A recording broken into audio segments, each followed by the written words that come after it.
Everyone who fights in the cage for a living is a BMF. But even amongst the elite UFC fighters, there are ones that stand out.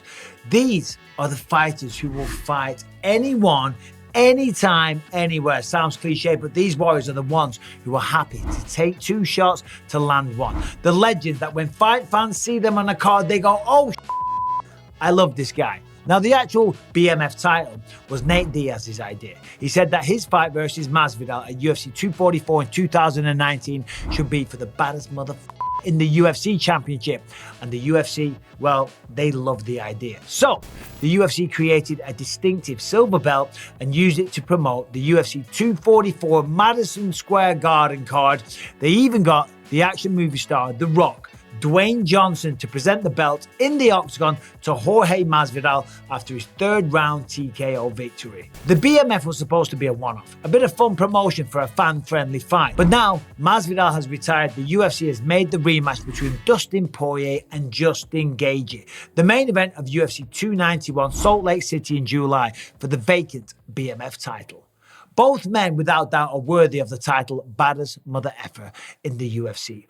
Dustin Poirier is tied for Nate Diaz for the most fight of the night bonuses in UFC history. He has scored more knockouts than anyone else, with 8 in the 22-year history of the UFC lightweight division. He's beaten the likes of Michael Chandler, Conor McGregor twice, Max Holloway, Eddie Alvarez, Anthony Pettis, and he won Best Fight of 2018 against no one else, none other than Justin Gaethje. And Gaethje, meanwhile, he's won 7 fights of the night. His win over Chandler in 2021, Michael Johnson in 2017. These were also fights of the year. And the human highlight reel has also beaten the likes of Rafael Fiziev, Tony Ferguson, and the cowboy Donald Cerrone. So everyone's pumped. They're over the moon to see the rematch go ahead between Poirier and Justin Gaethje, and no one will be able to question that the winner of that fight has the bragging rights as the baddest man in the UFC in 2023. But all of this got me thinking, if the BMF title had existed throughout the last 30 years of UFC history, who else would we expect to have worn that legendary silver BMF belt? Don Frye, 20-9 in MMA, UFC 8 tournament champ and Ultimate UFC 1996 champ. Don Frye is a legendary BMF of the 1990s, a hard-drinking badass who had legendary brawls in the UFC octagon, the Pride Ring, and according to legend, several Tokyo nightclubs. In the era of single-skill fighters, Don Frye was as close to a genuine mixed martial artist as it's got. During the era of dial-up internet, he was an NCAA level wrestler, a judo black belt, and had 8 professional boxing matches on his record. But his style was all out, swing for the fences attacks, and he used it to beat the likes of Tank Abbott, Gary Goodridge, to win 2 major UFC tournaments in 1996. His badass reputation and old school mustache, which was, a decade out of fashion even in the 90s, earned him a massive Japanese pro wrestling contract. There's one infamous story that Frye got into a fight with a gang of Yakuza mobsters in a Tokyo restaurant during his time as a New Japan wrestler.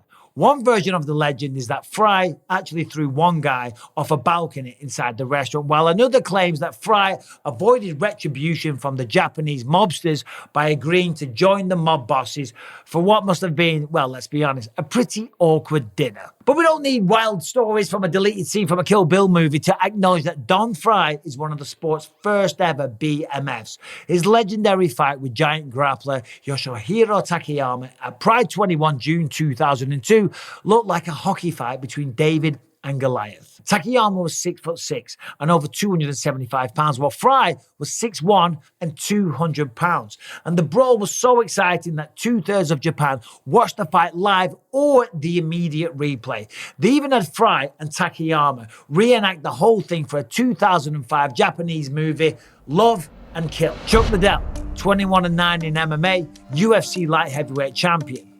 Chuck Liddell was the baddest man on the planet during his legendary run as a UFC light heavyweight champion between 2005 and 2007. He was the UFC's first ever major star of the modern era, and he knocked out the likes of Randy Couture twice, Tito Ortiz twice, Alistair Overeem, and he beat Andale Silva in a dream fight that was half a decade in the making. But like all BMFs, Chuck's legend was based on his persona and his fighting style, as much as his pure win-loss ratio.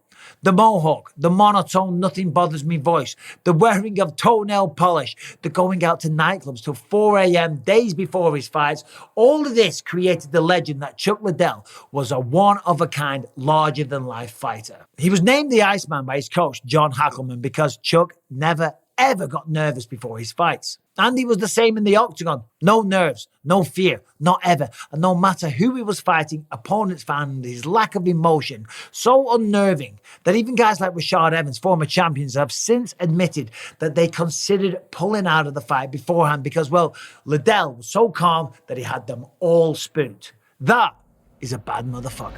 Diego Sanchez, 30-14 in MMA, 7 fights of the night in the UFC, the original Ultimate Fighter, and also an OG BMF. Like Nate Diaz, Jorge Masvidal, and at least until now, Poirier and Gaethje, Sanchez fought for, but didn't win a UFC world title. But he had a lot of legendary fights. He brought a war to every single opponent and won 7 fights of the night against Cairo Parisian, Joe Stevenson, Clay Guida, Paulo Thiago, Jake Ellenberger, Martin Kampmann, and Gilbert Melendez. His win over Guida in 2009 and the Tough 9 finale was the best fight in 2009, and he was rightly inducted into the UFC Hall of Fame fight wing in 2019. I shared the stage with him. The induction was well deserved. It was recognition for an entire career of exciting, cannot miss fights. Matt Brown, 24-19 in mixed martial arts, 15 years and counting in the UFC, and tied with Derek Lewis with a record 13 knockouts in the UFC. Matt Brown fought on the same card as me in November 2007. And although he's only a couple of years younger than me, he is still at it, knocking people out in the octagon a full decade and a half later after his UFC debut. The closest Matt got to a UFC title was in 2014 against Robbie Lawler. Matt lost on points, but of course that loss, it was a fight of the night winner. I mean, the man is just pure action. But what Matt Brown has accomplished in his 15 years in the UFC, it's insane.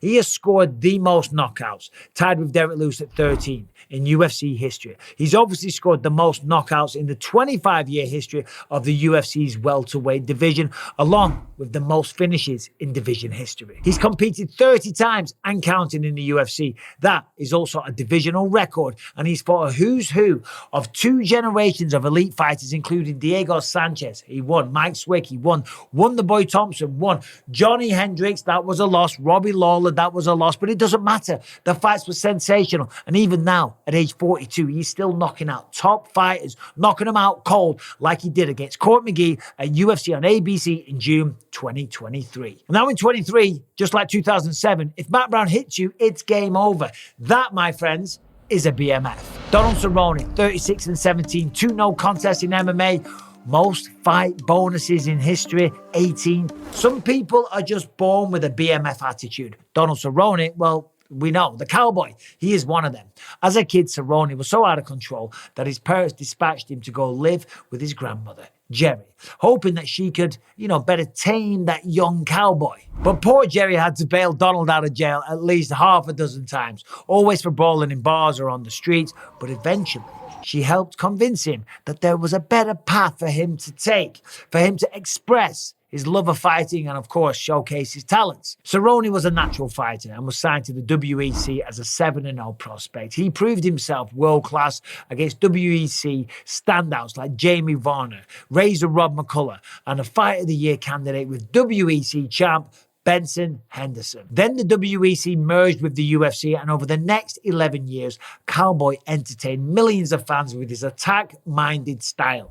He earned 6 Fight of the Nights against Paul Kelly, Nate Diaz, Melvin Gillard, Alexander Hernandez, Ali Quinta, and El Kukui, Tony Ferguson. Now, Cerrone fought for the UFC lightweight title, and he's also beaten top-class fighters along the way, including the likes of Benson Henderson, Matt Brown, Patrick Cote, and Eddie Alvarez. Even fighting at the top level, he scored 20 knockdowns, more than anyone else in the history of the UFC, and he retired in 2022 with the second most wins in UFC history at 23, the second most finishes in UFC history, 16, and tied for the most Fight of the Night bonuses in history, 18, Cowboy Cerrone got an emotional farewell when he retired in the octagon at UFC 276. The fans in the T-Mobile Arena, they knew they were saying goodbye to one of the toughest bastards that ever fought in the UFC. I mean, what a legend. Chris Lieben, 22-12, first modern era fighter to accept a 2-week turnaround, and the world was made very aware that Chris the Crippler Lieben did not give a long before he became a pro fighter in 2002. He joined the US Army after high school because the recruiting officer had said that he'd get the chance to box after basic training. When it turned out that that was all bullshit, Lieben packed his bag and walked straight out of the base. But when the military police caught up with him, Lieben told them to F off, like a bad mother effer. He meant it. He wanted to be a fighter, not a soldier. He wanted to compete in a cage or a ring, and after he was dishonorably discharged, he found an MMA gym literally across the street from his brother's house. That gym was the legendary Team Quest in Oregon. But opponents who were expecting the young Lieben to fight with Team Quest signature wrestling, well, they found out that they were violently mistaken. Chris Lieben was a wild, untamed brawler, plain and simple. He was a hard puncher, and he had an even harder chin, and he was impossible to discourage. He rolled forward. He went forward no matter what you hit him with. I hit him with a lot, I'm telling you. I fought him in the main event of UFC 289, and at the press conference, he explained his style to me. He said, my wild looping punches, guess what? They knock motherfuckers out cold. And he was right. Those shots knocked out 6 opponents in the UFC, including 4 knockouts of the night and a 27-second knockout of Pride legend Andale Silva at UFC 132 in July 2011. But it was in the summer of 2010 when Lieben gave us the final proof that he was a bad motherfucker. He knocked out unbeaten prospect Aaron Simpson on June 19th, one of the biggest upsets of the year. He then attempted a fight just 14 days later at the massive UFC 116 event where he submitted Japanese star Yoshihiro Akiyama. Now, we've become somewhat used to fighters accepting late notice fights, but in this time, 2010, it was unheard of. No one could believe that he was crazy enough to fight 2 top 10 fighters in just 2 weeks. Chris Lieben was the first fighter to take such a late notice, and for that, deserves to be remembered as a bad mother effer. Andale Silva, 35-14, Pride middleweight and Grand Prix champion. There was a time when the axe murderer Andale Silva was the scariest fighter in the world. And no, I don't just mean after he had that awful plastic surgery on his face. I mean, that does look terrifying. Silva had a 5-year run as the Pride champ, and that was more like a reign of terror. Not only was he beating the best fighters in the world, he was beating them up badly. He knocked out the likes of Kazushi Sakuraba 3 times. He knocked out Quinton Rampage Jackson twice. And he even had a draw with Mirko Cro Cop, who at the time was regarded as the best striker in any heavyweight division. Silva won the 8-man Pride Grand Prix tournament in 2003 that many historians believe was the most stacked tournament in mixed martial arts ever. This tournament featured Alistair Overeem, Chuck Liddell, Murillo Bustamante, Hidehiko Yoshida, Kiyoshi Tamura, Sakuraba, and Quinton Rampage Jackson. But Andale walked through the whole thing. The image of him laughing at Rampage as he bludgeoned the future UFC champ into a living death. I'm going to beat you into living death. Gave fans nightmares for years. And look, listen, we could all sit here and say, what made Andale particularly scary, and that might be the steroids. The fact is, Andale was the baddest man in mixed martial arts for a very, very long time. And if there was a BMF title in the mid-2000s, there is no doubt it would have been around the waist of Andale Silva, the axe murderer. Charles Oliveira, 33-9, won no contest, former UFC lightweight champ. Charles Oliveira was even a BMF as a kid. The future UFC lightweight champion almost died at age 7 from a particularly nasty combination of rheumatic fever and a heart condition. And even when he was discharged from hospital, his family were told that he would never be able to walk properly, much less play sports, football, or even have a normal childhood. But instead, he discovered submission grappling, and a fighter was born in more ways than one. He helped pay for his BJJ lessons by picking up waste cardboard from outside the streets and selling it for recycling. The man's always been a hard worker. But one of the things that many BMF fighters have in common is that they didn't get disheartened, even when they suffered major losses in the UFC. Jorge Masvidal was 32-13, but then came 2019 and those career-changing wins over Darren Till, Ben Askren, and Nate Diaz. Nate Diaz was 2-3 in his last 5 fights and a plus 700 underdog when he choked out Conor McGregor and became the big star that he is today. Hey, I'm not surprised, motherfucker. And it was kind of the same with Charles Oliveira. He'd been in the UFC for 11 years. By the time he got a title fight, listen, we knew he was capable of great performances on any night, but fans were noticing that he was losing against the big names when it really mattered. The likes of Donald Cerrone, Cub Swanson, Frankie Edgar, Max Holloway, Anthony Pettis, Paul Felder. Great fighters, not champions, but they all got victories over Oliveira. But then Oliveira became a father, and the pressure of providing for his child changed everything. He went on a crazy 11-fight unbeaten streak, including back-to-back wins inside the distance over BMFs, Justin Gaethje, Dustin Poirier, Michael Chandler, and Tony Ferguson. It really was a jaw-dropping transformation from a talented contender who usually lost in the big fights to a future pound-for-pound icon. All of a sudden, Oliveira was the fighter that would be hurt in every fight, but roared back to win every single time. Along the way, he shattered the records for the most finishes in UFC history, the most subs in UFC history, 16, and the most post-fight bonuses in UFC history. Look, if being a BMF is about mental strength to put painful setbacks behind you and go into fights with the best people in the world, knowing that you are far better than your record suggests, well, then you won't be able to find a better mother effer than Charles Oliveira. So there it is. There's the list of the BMFs. Let me know what you think in the comment section and tell me who are your personal BMFs. Thanks for watching. Subscribe, ring the bell. See you soon.